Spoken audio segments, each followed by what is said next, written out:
We have two customer speakers for you. We've got Larry Kavanagh, who's very kindly come up all the way from Cork, from the Irish Examiner, and he's going to go through their story.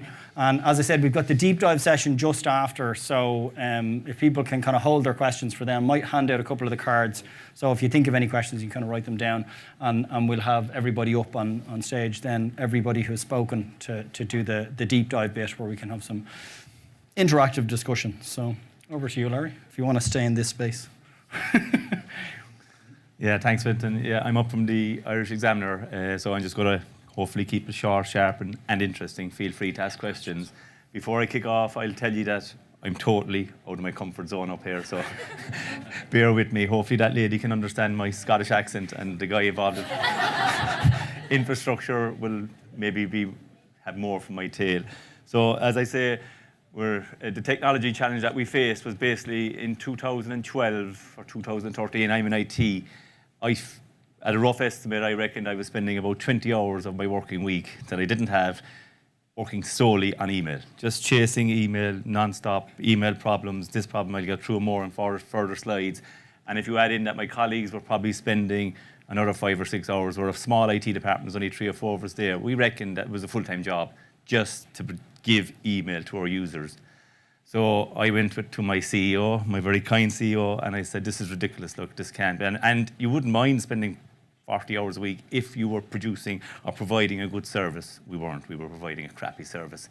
So I said, I need a new email solution. And he said, why? Tell me, talk me through it. So I did. And it was the basics. My guy in infrastructure there will know. Too much spam coming in. We had 2 physical anti-spam boxes, Barracuda boxes, I think they were called. And they were nearly a job in themselves. Upgrade the firmware, one would fall over, put patches on, block email that shouldn't be coming in, allow email that should be coming in, constant struggle. Mail servers, that's not our comms room. It's not unlike it. But when I talk about the mail servers, I mean the mail server application. The mail server would fall over, the mail server queues would block up. I think what else used happened to the mail server. We would just need patching the mail server application. Then you go on to the mail servers themselves. Operating systems need to be patched. Firmware needed to be upgraded. Device drivers needed to be loaded. The backup server was out of sync with the live server, so it was under spec. So when you fell onto the backup server, phones would start ringing. Mail is after slowing down. Usual old stuff that get on with the mail servers. When it got through all of that, it had to get down onto storage, and we had SANs, and the mail was 500 gigabytes. Next week it was 750 gigabytes. It was a teragigabyte. It was 1.5 terabytes, and it was just, and again, all of that had to be backed up to tape. Another 2 hours a week to try to do that. Come in Saturday and do it. Shut down the mail servers. Users have no mail Tuesday between 11 and 1. You've been there. This man has been there. And that was before a single email got down to a user's Outlook Express. I still wake up in the night thinking of PST files filling up and having to move them off that, and users would go on to a new email, or I give the user a new PC, and he says, where's my contacts? I don't know where your contacts are. They're in his old PST file. Go get that, get them off. I think you can feel my pain, lads. I think you can feel what I was going through. I think the straw that broke the camel's back was some fellow would come in, he got a new iPad from his wife. Can I access my mail from that? It's no, take it away. So that's where we were at. That's where we were at in 2012, and it was, as I say, it was a struggle for us in IT and my colleagues, and it was a bad service that we were providing. We were aware of that, so I went. And in fairness to the CEO, who was getting bad emails as well, or not getting emails through, or having no emails on a Thursday afternoon, he says, okay, off you go, find us a solution. So I suppose I had 3 options: upgrade all of that, Barracuda boxes, mail servers, SAN, backup units, and I said, like that. We'll go to the cloud, and everyone was excited about the cloud at the time, so that was me. I've shaved since, I forgot that slide. But it was just for general frustration out there, so he told me to go find a solution. So upgrade what we had and invest money in that. And we did costings and all that, and this is how much it would cost, or move to the cloud. And every article that you were reading at the time, even including a newspaper, was saying you should go to the cloud. So there was 2 main players. PJ earlier didn't mention the competition, so I better not either. So Is it fine? Yeah. I've no skin in the game, so I can say what I want. But anyway, what we ended up with, thankfully, and I do mean that, I wouldn't stand here talking about this if I didn't really believe what I was saying. We ended up with G Suite. We saw all of these tools that were there, collaboration, sharing, manage, but I find, to be totally honest with you, we were only interested in email. That's all we were interested in. That's the solution I was going to find. And if that's all I did, it would have been a successful project. Fintan mentioned earlier there's a whole, what he called them, strands or whatever there was a whole migration phase, and we can talk about that in the deep dive. But look, we went for an email solution, and if I had provided that to the users, then, as I say, it'll be a success. So, but still in all, even with management committing to spending the money and moving up to the cloud, it was our first venture into the cloud, if you like. So even us in IT, there's a kind of a reassurance of walking into the comms room and saying, there's the Barracuda box, there's the mail server, there's the backup unit and whatever. So it was a leap of faith, if you like, to go to the cloud. And the first question, as Fintan referenced earlier, is security. How secure is it? And I said then, and I said, no, this is what Google do, lads. This is like, I mean, they were a company formed in the cloud. They do security, they do availability. So I think I convinced them of that around the whole thing about security. We were encouraged or reassured with the administrative tools that were to hand for managing all that. So I think I swung the management and my fellow colleagues around on the whole security component of it. Another question that would come up is, where's it going to be? Where's the mail going to be? Like it was in this box. It's nowhere. Like, and again, when you engage with a partner or a Google partner, they give you these options. You want to have it regional, dual regional, multi-regional. You make a selection, and once you go through the migration, it's there, and it'll be wherever you decide to put your email. Again, it just gives you another layer of control over where your email is. This one was interesting insofar as, at the time, one of the sales pitches was, your mail is going to be encrypted. I didn't give a damn that our mail was encrypted. It was going to be encrypted at rest, and it was going to be encrypted in transit. I said, great. But again, it was one of the things that came along when this whole GDPR thing came. Everyone has heard of GDPR. But when the GDPR thing came across, one of the things that became apparent was all your stuff should be encrypted. And it was just a tick box for us from a Gmail perspective. It's all encrypted. Of course it is. Yes, we looked at this years ago. We were ahead of the curve on this. All our mail is encrypted at rest and in transit, and it's there. And it was just a tick box done. If I was still on premise, I would probably have to go away and encrypt 3 terabytes of data. Thankfully, I didn't. So we got there. We got to our email. One thing I'm probably missing a slide is that I think Fintan mentioned it. You need to bring the users along with you.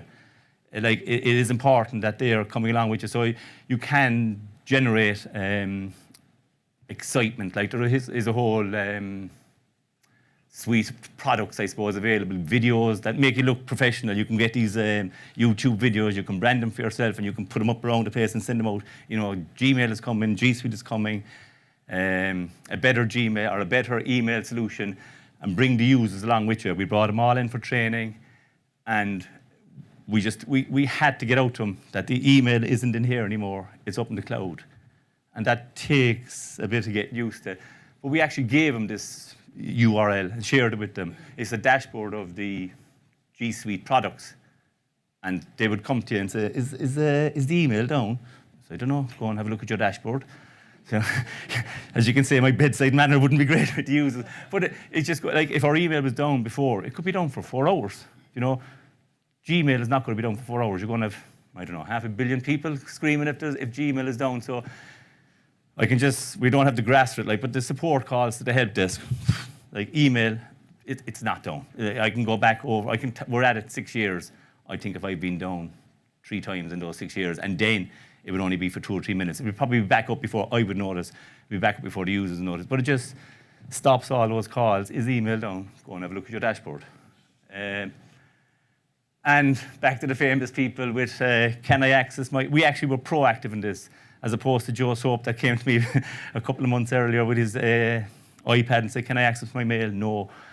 No, we just sent proactive emails. Do you want to access your email from your new iPad, your new whatever, iPad, Google device? we would send them videos. Again, it looks very professional. We didn't do the videos, we just stole them from YouTube, but we branded them and sent them out, like, and it just stopped, again, a constant stream of people up to IT. I got that from my wife. You know, they just don't come to us anymore. We just send them, you just proactively say, I don't know, I haven't done it in 2 years, I say, giving somebody access to their Gmail from a device that they get. And they obviously, everyone has 2 or 3 devices now. So again, it was a whole raft of support calls and headaches and whatever taken away from us. So that was my job of work. Get email, get a solution that we could be proud of and that we didn't have to spend 40 hours a week maintaining, and it was job done. The migration period thing was there. We did collaborate with partners, but we got all the emails up there and we got all our users on it. And as I say, we generated excitement around it. We did a whole launch of it. They were coming. We did it domain by domain. We must have about 20 domains. And eventually they were coming to my door. When are you putting us on that? We want to be on that. We were still struggling with the old mail system. So that whole side of it worked. Phase 2, from my perspective, was this whole collaboration. I could go back through the slides, but I'd probably get lost of showing all the collaboration tools. We weren't going to go near those. We didn't want to confuse the users. And we were happy to pay our money just to give them email. And we said, look, this will be phase 2. We'll have a look at it. We'll play with it ourselves in IT. And we'll see then. My own vision of it was we'd bring everyone back in again. We'd pick a few tools and we'd bring them up and we'd go through another kind of a launch of this is exciting. We can collaborate on this and bring them in for training, etc. But one day I got a phone call saying, a support call, Joe Soap can't access the news desk file. And I said, okay, where's Joe? He's at home. Interesting. I said, how's he connecting into it? Is a VPN into the office or what? He said, no, it's up a Google Doc, a shared doc.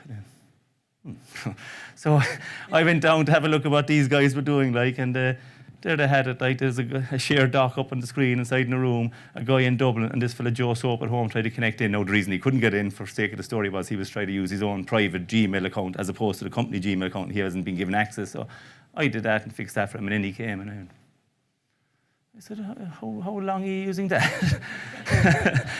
This is my next project. I said, we all use that. They use it in marketing, and I think they use it upstairs as well in sales. And I went, back up to my IT colleagues, did you show them this whole thing that I was going, no. So the point I'm trying to make in a long-winded way, it was just kind of organic. They took the tools that I was going to have a big project on, and they just started using them. We hadn't pushed them. And we wouldn't have a young staff either, in an age profile, but they just picked up the tools and they started using them. We came back up, I had to look at Google Drive activity, and again, as I slipped past it in the previous slide, there is good tools available, admin tools, so that you can jump in. I jumped in to see how many Google Docs are we sharing. I haven't got the figure, but it was thousands of them, and you have a nice little GUI to show who's sharing them, who they're sharing them with, are they sharing them outside the organization, which you can stop, by the way, but it was left on by default, so there was thousands. Which is fine, which was, as I say, which is what I wanted, but I thought I'd get there late in the process. But I suppose it just speaks volumes for how intuitive and organic the whole adoption of the tools were. They just took it and they ran with it, and it was done. So having all that free time in my hands and not having another project, I just, there's the point I'm trying to make in this slide is that there's loads of other tools and products there, like forms. We don't use forms at all for whatever reason, but I have a guy who just loves sites. He would just, and my colleague in IT, if there's a problem, what should we do a Google site for that? And he was managing an intranet for the users inside. But again, that was the hidden benefits is the point I'm trying to get across. That was 2 physical servers inside my comms room. He just put it all, we hadn't envisaged that. He just put it all, built the intranet on a Google site, which is a website for all intents and purposes, and just put it all up there so we could hang training docs off it, we could put policies, shortcuts to launch applications, turn off 2 more servers, Windows 2003 that we don't have to upgrade, we don't have to spend money. And so we didn't factor that in when we were costing it, but that was 2 more servers gone out of the thing. And as I say, he was our Google Sites man. He just loves it. He did all his training through it. He would just throw a site at anything. I'll probably reference him again later. The other point I tried to make in this is a trick that we missed at the start of it was Google Chrome. Back in the slide, back on one of the selling points to the users was any device, anywhere, anytime. And it's not that we backtracked on it, but we found by asking the users to use Google Chrome. Again, we don't care if they use it or not, but it's our preferred browser because it's Google. You then can control it from the admin center.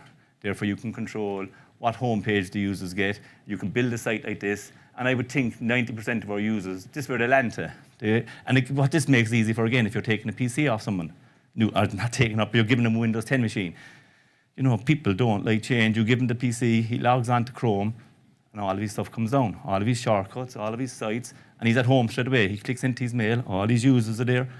Usually, if you give someone a machine, you can expect for the next 2 hours, they're going to be ringing you looking for this. That's all gone. It's just digital. Just log into Chrome, everything's there. And the beauty of it is they go home to their laptop, they log into Chrome, the exact same user experience. So we missed that trick at the start, I must say. So that's why I just threw Chrome up there. But again, there's my Google site buddy throwing that up. And that's where people live. They just log on to that site and they launch all their applications from it, whether they're going to their editorial application, advertising application, expenses. Of course, the other beauty of it is because users go down there to launch their expenses system. If you wanted to change where the expenses system is, you don't have to tell anyone. You just change it behind. They'll still go there, click it, and end up in a different place. They won't even know. So again, that was a trick that we missed. We only came across that 2 or 3 months into the journey. I can't remember what's next. So I think I'm going fast, and I should be thinking, should I stop and tell a joke or something? Oh, Jesus. Yeah, so that brings us to our latest thing. We were, as Fintan referenced, we were acquired by the Irish Times sometime in the summer. It was a long time happening, but we couldn't engage them because I had to go through competitions authority and all this. So we knew they were there, and we were mad anxious to engage them. What are you using for editorial? What are you using for email? What are you doing advertising? What are you doing? Where are your websites? But we couldn't talk to them. And then the deal was signed, and as usual, then it was a case of first task that was sent to us, IT departments talk to each other first and stand something up in front of us because we're going to be project teams across editorial, advertising, back office, finance, and they're all going to want to collaborate. Give us a solution. Oh, Jesus. So I rang my buddy in the Irish Times, my newfound buddy. They don't use G Suite. Okay. So that was our first problem. So they sat an external consultant over both teams, and he was saying, what you want is a tool that we can stand up quickly. These teams need to roll out in the next couple of weeks. We need them to be able to collaborate. We need it to be intuitive. We need to do Hangouts so that we're not driving up and down. Hangouts wasn't mentioned, but we need to do conference calls, audio, video, because we're not going to be driving up and down the road to Dublin every second day. And I just kind of put my hand up meekly and said, what you're kind of describing is G Suite, really. We use it and it does all that needs to show me a solution. So again, back to my Google or my sites man, and he produces this Google site. And like as I said, the external guy said to me, "Show me a solution, and we'll see what we can do." 2 hours later, I emailed this solution to the 20 or so stakeholders across both companies and said, "Here, lads, this will work. It's just a Google site. All I emailed them was a URL. Please have a look at this." With explanation notes and saying, basically, you arrive there, there's a tab for each project that we foresee, an editorial, digital, advertising, newspaper sales, back office, whatever. You click down into the one that you want, and inside there, you upload all your documents, or you launch a Hangout, and it's just there. There's no emails back and forth. You don't have to remember anything. And I just use it extensively now. As Fintan was showing a while ago, I ping an email to a guy, can we do a Hangout? And I don't have to say, here's the thing. He just jumps back to that page, the URL, drills down into the advertising or the systems and technology one. We click that button up there, which is linked to a Hangout, my sites buddy, and we're talking. And again, we're not going then looking back through, where's the mail I sent you in the end of August? All the documents are there. So you click the document, you open the document, and then we're collaborating on it there and then. It's not a case of me sending him an email. Did he get it? Is he responding? Does he understand what I want? Is he sending it back to me? 3 days later, he sends it back and says, that's not what I was asking, really. And we'll start again. Whereas this is live. This is on the document. So 20 minutes later, you've typed it. He's put his contribution into it, and the document is there, and it's completed. And it's just faster, and there's no one ringing up, what link am I supposed to be in? You just go to the Project Hub page, you go into the, and the beauty of this, of course, too, is that some stakeholders would straddle 2 or 3 projects.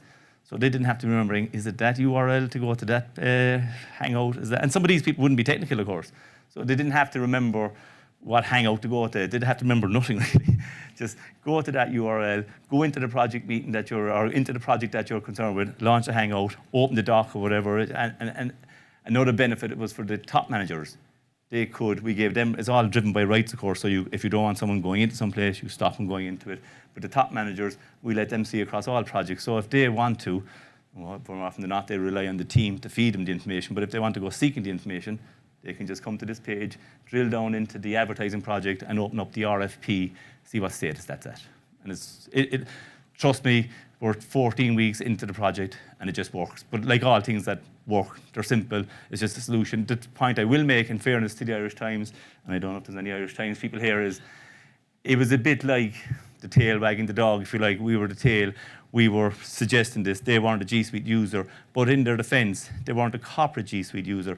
But most of their individual, in their own private, or were Gmail users anyway, so they could see the benefit of this, so they were able to jump in there and use it. So in fairness to them, even though they're a whole exchange, I think they are, but they embraced it, and it just works.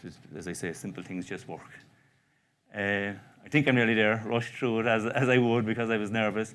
But the final, I think that's my final slide. The final point I would like to make is, in 2013, when we went down this route, we had absolutely nothing in the cloud. And I think the heading I have in that is that it emboldened us. Since then, because, and I say this in honesty, because the G Suite project was such a success, we have subsequently moved our editorial, our advertising, our payroll, our help desk up into the cloud because this was such a success. Now, the other projects may not have been as successful, but it emboldened us, because the cloud can be a bit vague and it can be, people wouldn't accept it, but I think it emboldened everyone in the company, and it put the question foremost in people's mind when we were replacing the advertising system. The first thing, should we put it in the cloud? So it started that conversation within the company, and as I say, that conversation carries on. We have what I would think any project or any solution that we find with the Irish Times around advertising and all those projects that I referenced earlier, advertising, editorial, back office finance, I would be 90% sure whatever vendor we go with, it'll be up in the cloud that we go. So I think that's me, Fintan. 1 second, I say I gotta thank you. Yeah. Thanks, lads. Thanks, Larry. That was brilliant.